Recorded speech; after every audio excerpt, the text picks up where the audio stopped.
Good morning and welcome home, brave heroes. I'm Ash, this is AshQuest, and we have pretty much taken a look at every single Iron Helm game expansion, booster pack, and bonus material there is, except for one. The Gnome pack is available from Gnome Games and contains previously unreleased promo cards for pretty much every offering from Gnome Games. Whether your game of choice is Iron Helm, Tin Realm, Dust Runners, Gate, or Desolate, there are cards in here for you, plus a few bonus cards that are for all/none of these. The Gnome pack comes with around 50 such cards and 7 tracking cubes for use with the cards that are for Iron Helm. Tracking cubes. If you're a die-hard fan of one of the games listed in this collection, then I would get this pack. It comes with enough cards to kind of just barely tease how some of the other games play. Before we begin taking a look at all of these cards and discussing what they go to and why they're important, I do want to say there was no formal fancy packaging for the Gnome pack. Everything sort of just arrived in a box, and all of the cards had different cardboard bands around them. I got rid of those, and I resorted all of the cards in this pack. So first of all, you'll get an introduction to what cards are here for Gate or Gates, Iron Helm, Tin Realm, Desolate, Dust Runner, and we also have a handy instruction card for the Oracle set. We'll put that aside for now. All of these cards have been made available in some way, shape, or form, maybe other than the Oracle set, as part of promotional materials. First off, we'll take a look at the Desolate cards. These are 8 all-new cards that form the Danger deck. Whenever you draw an alien as the second card, you can now draw from the deck to make the alien more difficult. So we have different characteristics that will apply to the alien that you draw, such as Injured, Massive, Armored, Barren, Oblivious, Plagued, Dominant, and Enraged. We also get the Knuckles and BFG item cards, and those are our Desolate cards. For Dust Runner, we have the 3 vehicle cards from previous releases. These cards are double-sided and allow you to increase the combinations of vehicles that you can build in Dust Runner. 2 new modification cards added to the modification deck, 2 new exploration cards, Mutant and Landmine, and a new double-sided tracker card that can be used to increase the difficulty of play. Fury Run on one side, Night Run on the other. Don't ask me what these cards are for or how they are used. I don't have Dust Runner yet, and for that matter, I don't have Desolate yet either. Importantly, Gnome Games is coming out with Dust Runners. You should follow Gnome Games for more information on that. There are 7 all-new cards for Gate and Gates, including 2 new Citizen cards, 1 new Starting card, 1 Hero card, and 3 new Enemy cards. So our enemy cards here correspond with Wave 1, 2, and 3 of the Tower Defense card game. The Gloom Skull, the Swine Witch, and the Crawlbone being the enemies present here. I'm really liking the continued use of the same enemies across different games. It really links all of the fantasy games together, the grimdark ones. Here we have the Village Crier, the Executioner, the Architect, and the Drunkard. Don't scoff at these card sizes. These are all meant to fit in tins of this size. This here, Tin Helm, this is one of the greatest little games, and it's completely self-contained in this mint tin. Iron Helm is basically the big brother of this game, and I got this first. This was my very first Gnome Games game, and this was enough to convince me to get Tin Realm, which was enough to convince me to invest completely in Iron Helm. And I can't praise Iron Helm highly enough. It's one of my favorite games ever. But moving on with this bonus pack, for Tin Helm and Realm, we have all kinds of goodies. 5 double-sided race and class cards, and if you know anything about Tin Realm and Tin Helm, once you've chosen your race, you'll flip over the other race cards to choose from the available classes. So you'll always have a race that can't be a particular class, like the swine folk here cannot be a brute, for example. But every race has their own nice advantage and their own stats, sometimes a disadvantage, a trade-off, and then every class has its own overlay of bonuses to add on to that race. So the half-orc, the cat-folk, the construct, the half-folk, and the swine-folk all make an appearance here, and these are 100% compatible with Tin Realm as well, at least if you already have Tin Helm, because all of these races will have, all these classes rather, will have their starting trappings, such as the book and the charm, and these trappings many of which will be in Tin Helm, are not with Tin Realm. So if you have both games, you can use these classes and these races in either game. We have a card here that explains charming dark rats. When using the Charm Trappings card, you may choose to charm dark rats instead of fighting them. Charmed dark rats stay in your inventory as an item. While they are in your inventory, you ignore all future encounters with dark rats. You may discard the dark rats to absorb all damage from a single attack from an enemy. Once discarded, you will again encounter dark rats as before, and you may again charm dark rats if you come across them in the future. I forgot to mention that the classes are Druid, Adventurer, Seer, Skullkeeper, and Brute. The two special trappings cards that come with this set, Charm and Bracers. They're double-sided, so on the opposite side we have Crystal and Cutlass. Again, all of this fits very neatly into the Tin Helm box. Doesn't create any lid lift or anything like that.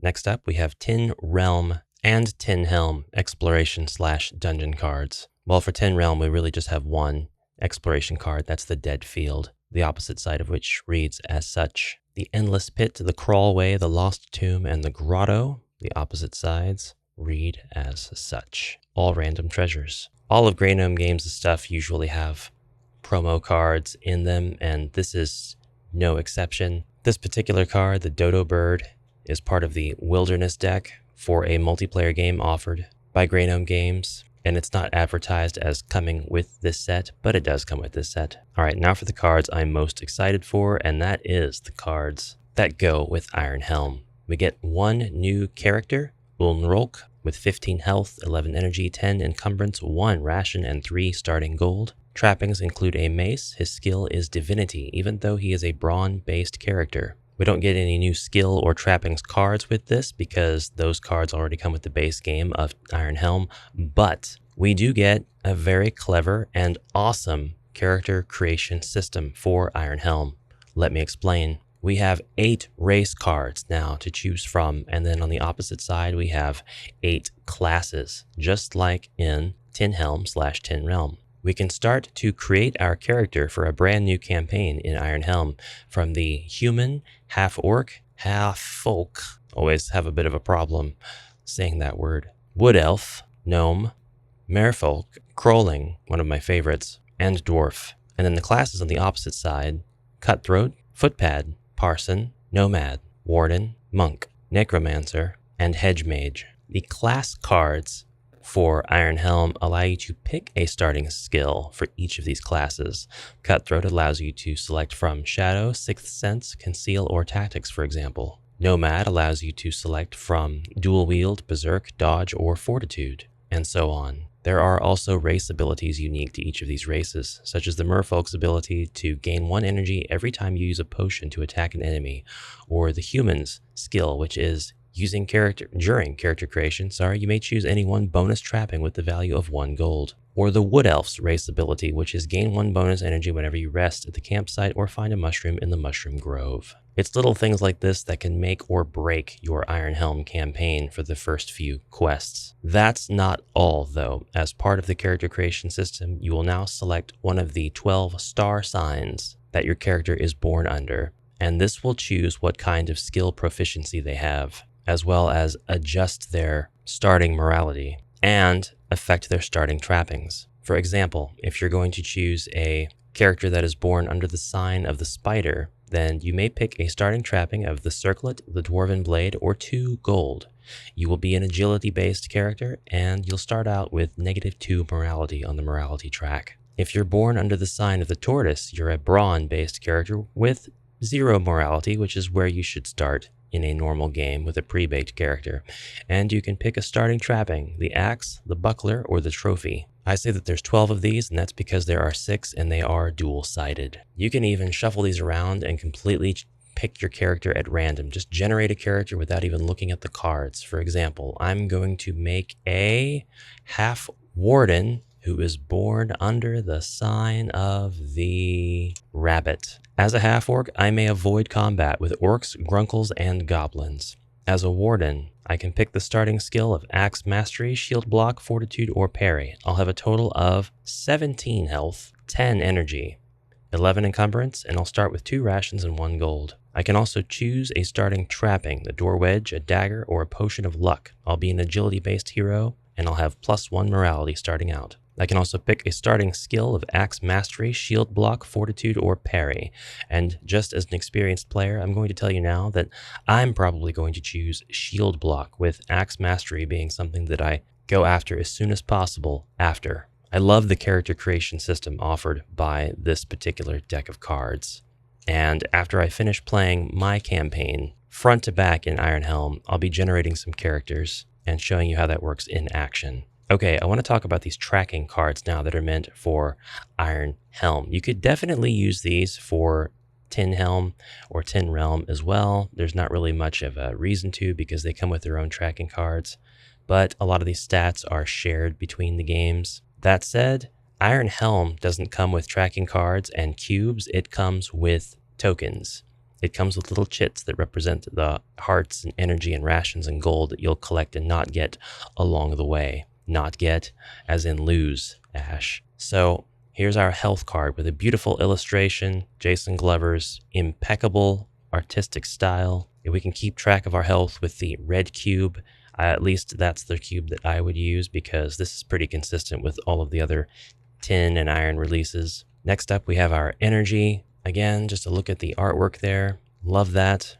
Big fan of this style. And we'll set the cube on whatever our max energy is. Encumbrance would be next. The maximum values here really do kind of tell you what these would be / are, where they max out at, rather. Gold is next. Now, I will say it is definitely possible to get more than 12 gold over the course of a campaign in Iron Helm. The way that I've been playing the game is once I have the last gold token, then any other time that I would collect gold, I simply just don't get it. Like my purse is just not full, or it's too full. It's not big enough to carry more gold. So I cap out at the 12 tokens, and I would definitely cap out at the 12 here, because otherwise, I mean, if you're not spending your gold, if you're just hoarding it, the game's going to be way less of a challenge. All right, next up is rations. Good luck ever getting to 10 rations. This game does not want you to have rations. We use the brown cube to represent where we're at on that tracker. And then finally, icons, which is the tracker or the statistic or property that is tracking how close you are to being discovered by the boss. And I suppose we will use the black cube to track that. You definitely always start out with 0, and you collect these as you resolve plot cards and do other tasks where you are awarded with icons. Once you get to 10, the boss immediately finds you. Finally, we have the green cube, which is going to track your poison, and this is going to be used on your health card. Every time you incur poison, you'll move it up on your health, and if your health and your poison ever meet, you die. So if you have 9 health and you have 7 poison, for example, you're fine. This isn't going to change anything about your character or the way that they play.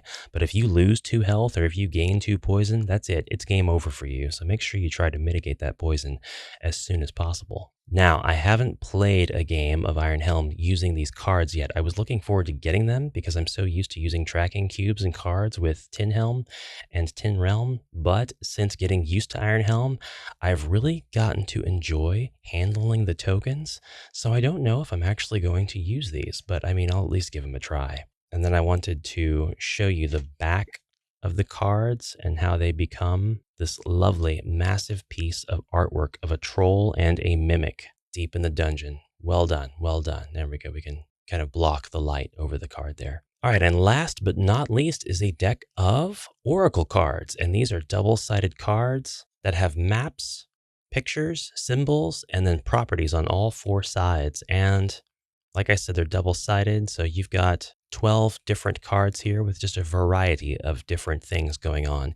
You can use these for pretty much whatever you want. They are game agnostic. So we'll just take one at random here. This oracle card says Journey at the top. We have a die roll of 2, so if you need to draw a card in order to determine the result of a die, that's a 2. And then we have a Y for a yes. We have the picture of a dungeon here, as well as an illustration of the kind of biome perhaps it could be involved with or where the dungeon is located. The dungeon has a bit of a pictorial theme. We have some keywords on the right side, spider, orb, and forest. Keywords on the left side, plagued, large, and hidden. And at the bottom, we have another word, mistress. In the bottom left corner, we have the icon of a trap, and in the bottom right corner, the icon of a chest or a treasure. On the opposite side of this card, we have a completely new set of properties. Retrieve, 5, no, farmer, enemy, trap, Dark Elf Mushroom Marsh, Angry, Spoiled, Dreadful. And then a new kind of map, narrow corridor opening into a large room with what appears to be a hidden passage that leads out. This theme is repeated for the rest of the Oracle cards with Relay and Give, Protect, Escort, Follow, and Ruin/Kill on one side, and then Rescue, Inspect, Track, Convince, and Capture on the other side for 12 different kinds of quest goals, 12 different dungeon layouts, 12 different NPC characters here with which to interact: Prince, Witch, Merchant, Wizard, Maiden, Farmer, Mistress, Occultist, Fugitive, Alchemist, Vagabond, and Priest, Forest, Stairs, Statue, Iron Gate, Clearing, Catacombs, Cavern, Warrens, Lair, Sanctuary, Pond, and Marsh being our locations, our biomes. You could definitely take these cards and generate your whole setting with them. But in what context and exactly what that would do for your game, that's up to you.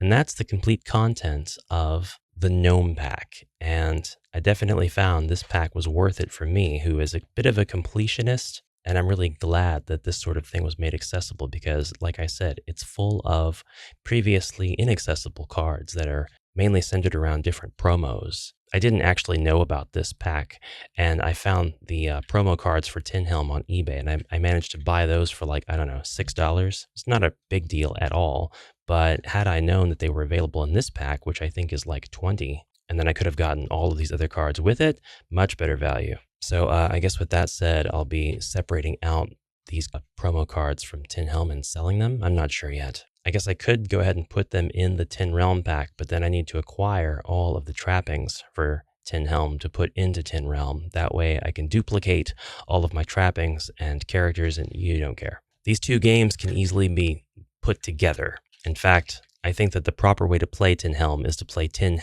Realm is to play Tin Helm first and take your winning character with all their new trappings and gear and loot and gold and rations if they have any, and go into Tin Realm with that character, because this game is outright brutal to play with a fresh character. You're just going to die day 1 or day 2. You're dead. At least with a Tin Helm character, you last until day 3. And that's it, Brave Heroes. I hope you had a good time with this video. I hope you learned something about something. And for anybody curious, these cubes for tracking are definitely a larger size than the tracking cubes that come with the tin games. Quite a significant difference in size. I find this size to be quite charming. This is a little bit different, but you know, it's fine. At least it's red. It's supposed to be red, and it is red. The cubes that you get for the tin games, they say that they're supposed to be red. Put the red cube on your health tracker. That's an orange cube.